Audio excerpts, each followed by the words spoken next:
Mbujimaï, le directeur général de la Régie des eaux, David Chilumba Mutombo, a visité le vendredi 27 décembre 2024 tous les chantiers entrant dans le cadre de la modernisation de sa société dans la ville de Mbujimaï. De la direction générale où il a été accueilli par les agents et cadres de cette société, en passant par Lukelenge, les quartiers de la mission, Chilomba et Maréchal, David Chilumba a reçu toutes les explications en rapport avec l'avancement des travaux auprès du directeur régional de cette société, Didier Mboudilelou.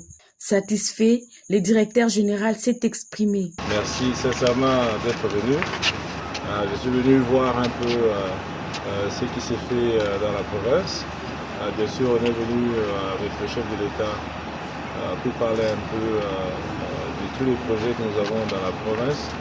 Il y a d'autres projets qui viennent dans la province, pas seulement pour Mbujimaï, mais pour d'autres points de la grande direction régionale Kassa Oriental.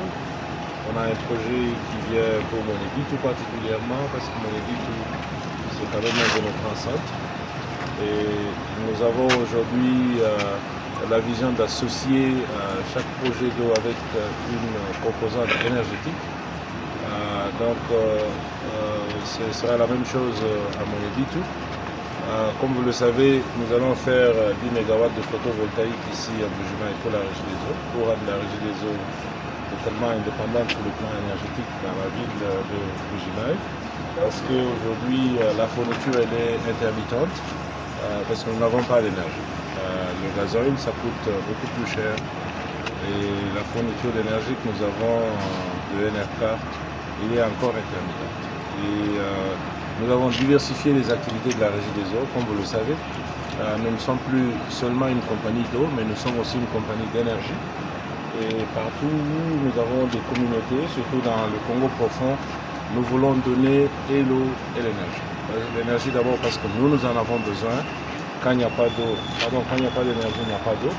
Et comme nous voulons nous autosuffire en énergie, surtout dans les coins les plus reculés, nous mettrons de la capacité supplémentaire pour la communauté, pour l'agglomération dans laquelle nous sommes. Et de cette manière, on fera à la fois et l'eau et l'énergie, une seule facture d'eau et l'énergie. Pour le reste, la Régie des eaux va un peu mieux qu'avant. Je crois que vous en êtes tous des témoins, n'est-ce pas? Aujourd'hui, la compagnie est en train de se relever un tout petit peu. On vient d'un trou très profond.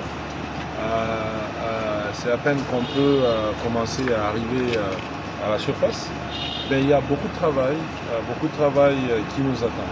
Un travail dans tout ce qui est technique, un travail dans le commercial, un travail dans le digital, mais surtout un travail dans les projets. Parce que ce n'est que par les projets que nous créons la valeur. Nous ne pouvons créer la valeur que par les projets. Ce que nous faisons dans l'exploitation, c'est l'optimisation de l'exploitation, l'optimisation des coûts, l'optimisation de nos relations avec la clientèle. Mais la création de la valeur, c'est par les projets. Nous allons davantage nous investir dans les projets. Ce sont ces projets qui nous permettent d'étendre notre capacité d'exploitation, mais aussi donc d'étendre notre base de clients pour nous permettre d'avoir un peu plus de moyens de notre politique. Il faut beaucoup pousser dans le commercial, améliorer le recouvrement, parce que le taux de recouvrement aujourd'hui n'est pas satisfaisant. Que ce soit le recouvrement auprès de l'État, des instances officielles, ou encore le recouvrement chez les privés. Dans les instances officielles, notre taux de recouvrement est très petit. Nous allons en 2025 commencer les compteurs prépayés. Les compteurs prépayés, surtout pour les clients qui ne payent pas bien. De cette manière, chacun financera sa consommation avant de la consommer, un peu comme on fait dans l'électricité. Et nous avons l'appui des autorités. Le ministre des Finances nous appuie beaucoup, le ministre du Budget nous appuie également beaucoup, le ministre du Portefeuille exactement.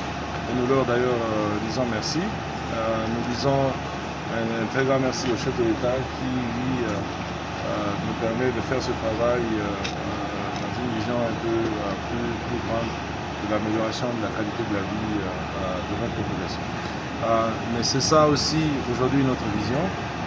le plan 3R de la Régie des eaux que nous avons développé, que nous appelons la résilience, la renaissance de la Régie des eaux, donc la renaissance et la résilience de la Régie des eaux.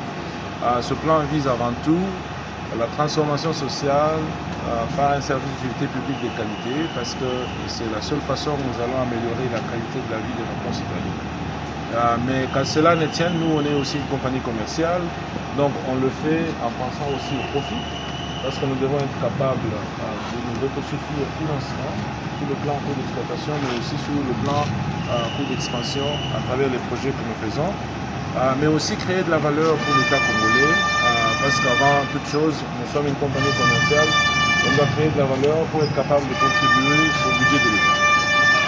En 2024, vous verrez, les résultats financiers ils sont de loin meilleurs qu'en 2023, mais on n'est pas encore là où on doit être. Ça demande des efforts extraordinaires en 2025. À la population, il n'a pas hésité à lancer un appel quant aux ouvrages construits ainsi qu'au paiement de factures pour que sa société n'éprouve pas de difficultés. C'est un bien pour nous tous, c'est un bien pour vos enfants, c'est un bien pour mes enfants, c'est un bien pour mon père, pour ma mère, pour votre papa, pour votre grande soeur, pour votre maman, pour tous ceux-là que vous aimez. C'est un bien qui nous appartient à nous tous. Nous avons donc tous cette obligation citoyenne de protéger les biens de la Régie des eaux. Ne cassez pas les tuyaux de la Régie des eaux pour frauder de l'eau. Ce n'est pas vraiment une bonne éducation civique, ce n'est pas un bon exemple pour nos enfants. Quelqu'un qui fait ça, il n'aime pas le pays. Protégeons l'infrastructure publique, soignons l'infrastructure publique. Ne salissons pas là où il y a une infrastructure d'adduction, traitement et distribution de l'eau, parce que par l'eau, on peut contaminer beaucoup de personnes avec des maladies. Donc, gardons cette infrastructure propre, gardons cette infrastructure étanche pour que le service public de l'eau puisse continuer à être donné à la majorité de nous tous, mais surtout à servir tout le monde, parce que l'eau, c'est la vie. Et l'eau potable, c'est la longue vie. Cette ronde s'est terminée dans la satisfaction de tous.